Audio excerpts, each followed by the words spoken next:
Wigwaman, mommy's feet on Wigwaman, mommy's feet on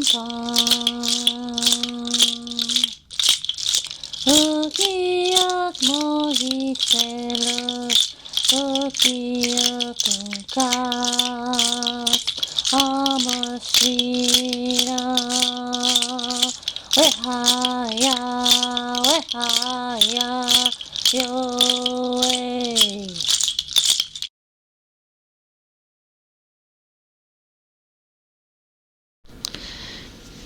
In Connecticut fields, or Quiniquitucket fields, strewn with rock, we still grow corn atop Mother Earth, with her sisters, beans and squash. Elders and children, side by side, share the old ways and the new ways.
We watch them munch,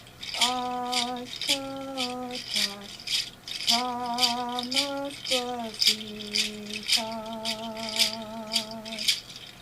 We watch them munch, Thomas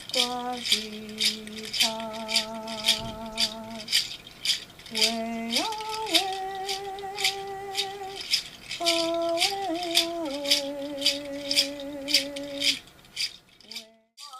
Mohegan foodways are steeped in ceremony, from burning sage, curing tobacco, grinding corn, to our youth interacting with our elders, to the people, our relations, and our neighbors, the Mohegan way.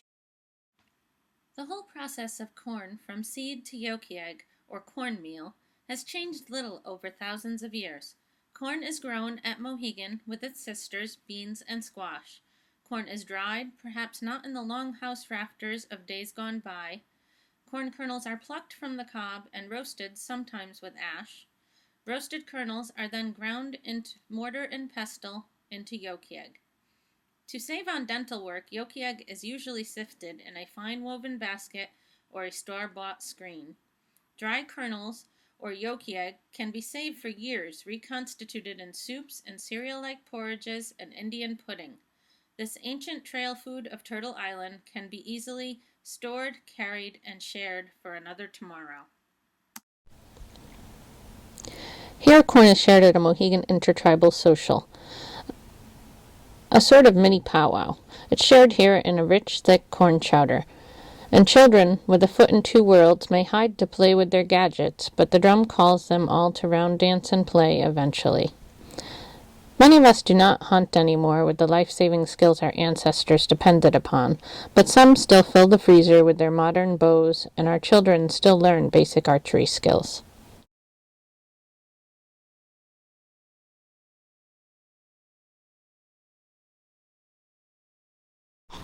In contrast to artifacts, architectural features cannot be picked up and relocated. This mug's hole is a rare find, completely intact here in Uncasville, Connecticut, one of several. Structurally very sound, observe the very large header stone over the entrance. Great skill and teamwork are necessary to build in this corbelling method. Most Turtle Island stone structures create a dome-shaped roof by overlapping course by course of carefully laid stone, being placed closer and closer to the center. We know these in Montville, Connecticut, or Uncasville, Connecticut, village of Montville, as mug's holes. or the holes belonging to the Mohegans. Some venture that these fantastic stone structures are elaborate food storage root cellars built by the Indians. Others theorize that they are so old that perhaps they date back to the archaic period of Turtle Island and are perhaps ceremonial structures. With entry facing the rising sun, this mug's hole remains a mystery held by our ancestors. Long ago, maple sap and corn syrup from otherwise unproductive corn stalks were the two most available sweeteners on Turtle Island. As with many things, before people created modifications to these natural products, such as modified high-fructose corn syrup, these sugars were not likely to be overused or abused. Hard work yielded their great gifts. Maple syrup was such a great gift of Mother Earth to the people that to this day the flow of maple sap marks the Mohegan New Year. The sap runs when the nights are cold enough to freeze water and the days warm enough to melt ice. In Quinnipiac, this time is usually mid to late February, when we celebrate the maple sugar moon. Birch baskets, or today often plastic buckets, of maple sap left out overnight can be skimmed of the frozen water in the morning to concentrate the sap prior to the boiling process. Even today, the boiling process takes place outside, though except for learning and demonstration purposes, we have advanced from the hot stones into a large container of sap method to pots boiling over large steady fires or gas burners. Most remarkable about our Mohegan ancestors' fishing skills were whaling, fishing wares, superior hemp nets, and their preservation of the catch. It cannot be over-exaggerated how much fish Mohegan ancestors consumed. The shell remnants litter hundreds and hundreds of shell middens dotting all of the northeast shoreline. Shell middens abound all over Mohegan land. One cannot walk a Mohegan trail without coming upon a shell midden. Ground-burrowing animals discard shell after shell, digging their tunnels and homes in Mohegan's cedar grove Fort Avuncuss. Shantuck's archaeological record is rich with rarities like fish scale and fish and bird bones, primarily due to the calcium content of the soil from the huge quantities of seashell. Shantuck is perhaps the only place in the world where one can find well-preserved 400-year-old fish scales, tiny fish bones, and delicate bird bones. From whales taken by spear and dugout canoes that held upward of 20 warriors, to the smallest bait fish minnows and clams and quahogs, Mohegan ancestors were fishermen extraordinaire. Colonial journalists noted how the Indians would take even the largest sea animals, the whales and porpoises, from their dugout canoes armed only with spears and superior hemp nets. Mohegans at Shantuck built stone and sapling tree weirs to funnel fish into a trapping area where they could be speared easily. Smoked dried fish and shellfish, such as clams, were preserved for safe consumption all winter long.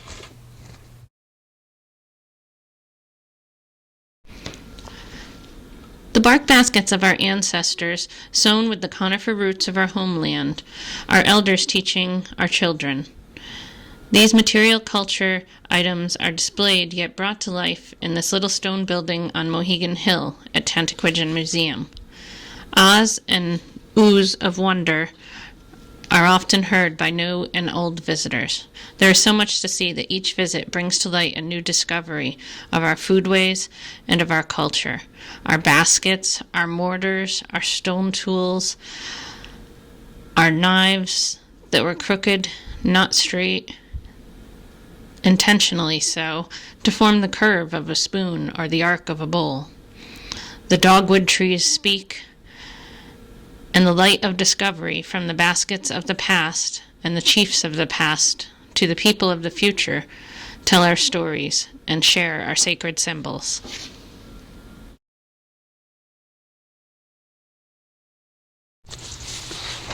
Whether made from the ash splints from the north side of a black ash tree limb, as instructed by John Tantaquidgeon, or from the hemp twine now imported from Asia because it is illegal to grow in the United States, many Mohegans make their first basket at Mohegan's Cultural Week, the week between our big homecoming picnic and our wigwam festival.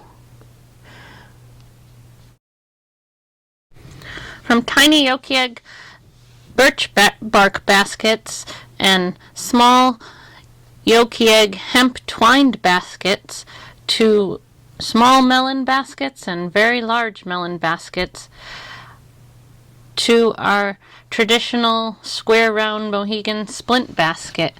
Mohegans make many, many types of baskets. Our small sweetgrass baskets are often used for offerings to the little people, and our splint baskets are commonly referred to as a berry basket. Many, many baskets have been made throughout Mohegan history, and many perhaps once had a cover. Very few covers survive the lost cover syndrome that even plagues the modern kitchen.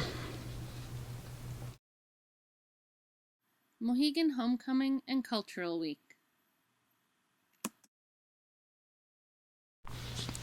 It is hard to put to words the impact of this week upon Mohegan culture and Mohegan as a community. It is a week in which we share 3 meals a day, favorite family recipes, campfires and s'mores, stories of old and new around the sacred wigwam fire that begins its burn on Thursday. This week we live together as a community. In a week of many traditional Mohegan crafts and food sharing and recipes, Mohegan shares. We share proud grandparents, sleeping babies, learning old ways and new ways, pounding yolk egg and grinding stone tools and mortars. In this week in which many live together on Mohegan land, we watch each other's children and catch up on a year's worth of news from relations near and far, take some time to visit Shantock's burial ground, and have some quiet moments in the cedar grove where Uncas's palisades once stood tall, and where we teach our children archery. It takes a community to raise a child.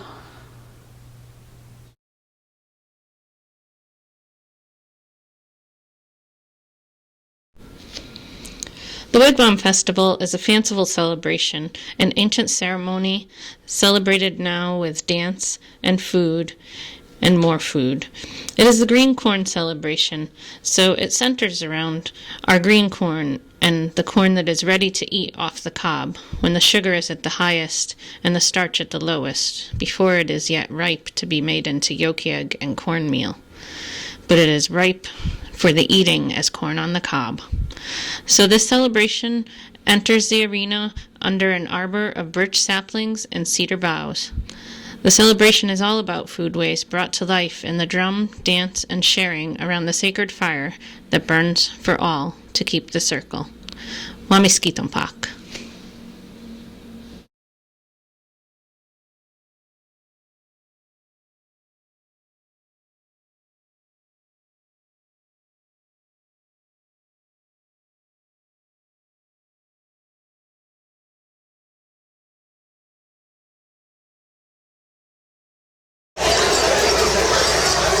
While no one denies that ancient Mohegans celebrated the harvest with drumming, singing, dancing, and of course food, this is a modern girls' harvest dance reinvented and celebrated by several area Algonquin tribes, including Mohegan. An elder from a local tribe once said, "Gladys Kentapujin taught me this dance at the museum, but at Mohegan we know Gladys never danced." So, we explain this as a modern interpretation of an ancient celebration, a song sung by the ladies, a dance danced by the girls, to mark one of the most celebrated harvests of the year, that of the sweet green corn. When the corn stalk is a bright leafy green, the corn is at its brightest, at its highest sugar, before it converts sugar to starch to ready itself for roasted, pounded yolk egg traveling food. The girls' harvest dance.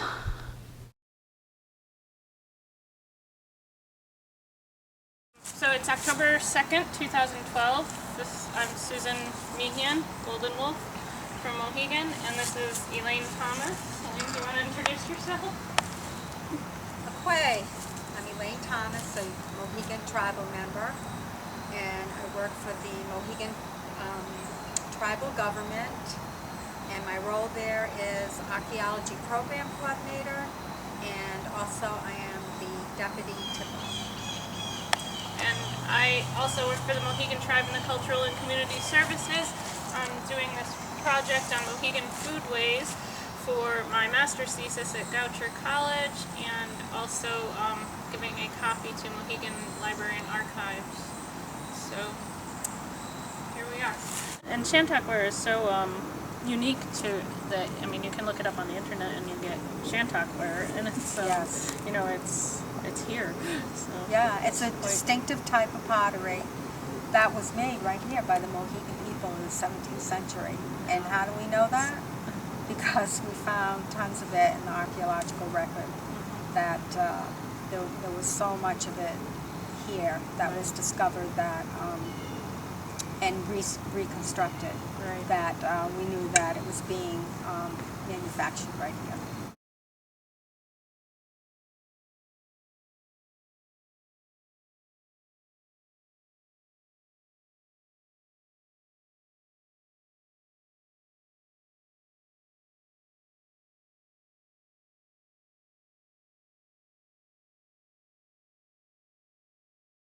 So maybe you have something different, but Mohegan view women as the giver of life and related, of course, a preparer of foods and sustaining the family.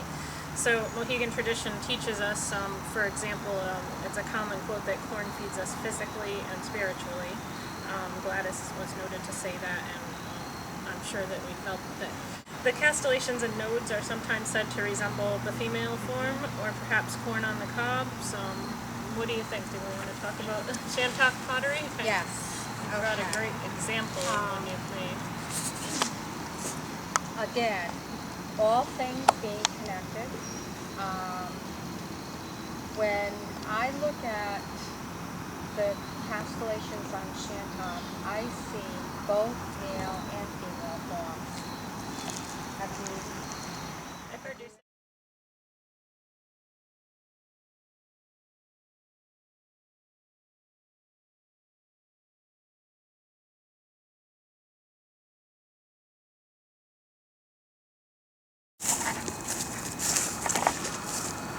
So this is a reproduction,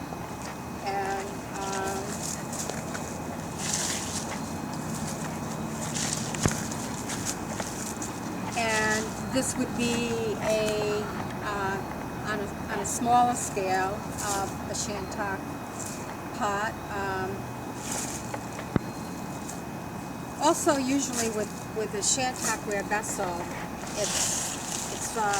yeah, they probably wouldn't sit right here because they're built to go right on the hot coils and such right in the fire. So the bottom pot is the bottom of the pot would come down, not in a point, But rounded where it would probably topple over if it Yeah. were on a flat surface. and the body itself would be a little rounder, but the shape is there.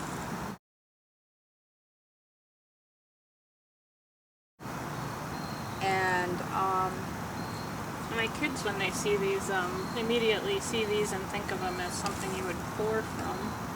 yes, So, just a different viewpoint of them, as they were perhaps also a functional. yeah, You know, absolutely. my kids immediately saw the function of Well, the, that's it. I think that's right. I think there's a blend of something that is functional and also symbolic, that is very meaningful to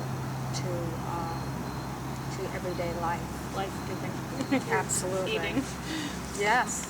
I mean, if And you this don't is eat, you don't live. Shantok pottery is a coil production. It's made Yes. from coils.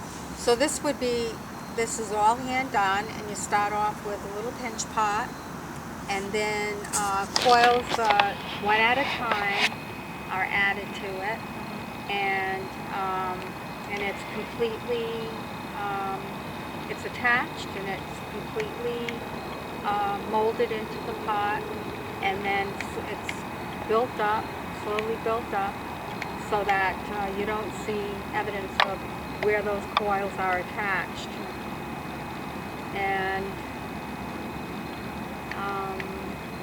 And then Is there evidence of something mixed into the clay? there is shell.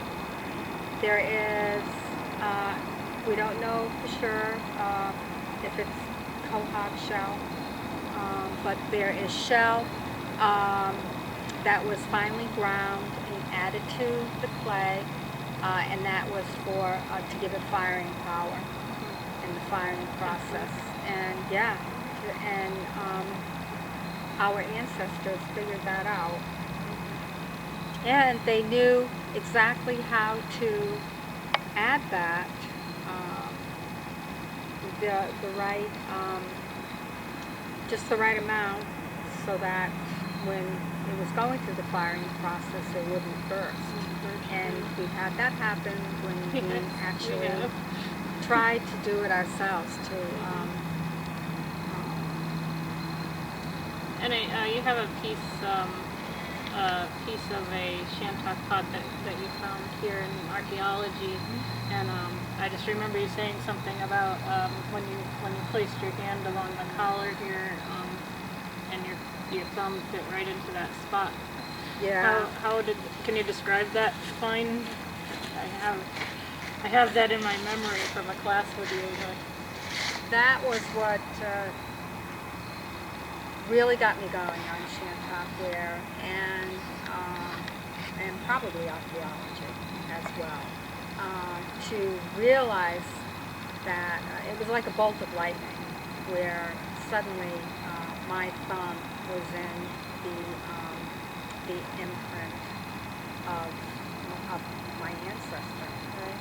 And the person who had manufactured that pot, and it was a connection that there's just no other way to make a connection like that.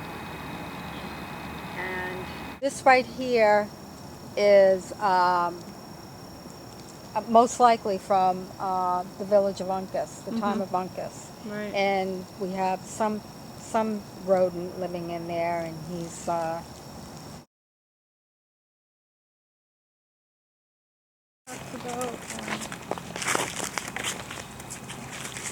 well, one of the things that that we looked for was the eastern palisade wall, and we never found it. Right. And we did, but what we did find was we found evidence of wigwams, and we found where the wampum was being manufactured, and we found the southern palisade wall. Okay. And how we found that was During ceremonies, funerals, and other important days, Mohegan firekeeper J. Iloff cares for the fire, feeding it both day and night, 24/7, at the Cedar Grove at the Fort of Uncas. Steeped in ceremony, preserved with the smoke of our ancestors' fires of cedar and sage, Mohegan foodways are a growing, revolving, ever-changing part of sustaining Mohegan culture. The foodways of a culture frame every aspect of life in a community. Sharing food, feast, and even famine are at the epicenter of seasonal celebrations, land-based, personal and familial transitions, socialization, and ceremony. As well said by Dr. Rita Moonsamy, some of our deepest values and beliefs about the cosmos, the world, other people, our culture, and ourselves are expressed in the ways we use, think about, and talk about food. Tabutni Wamiskitampak.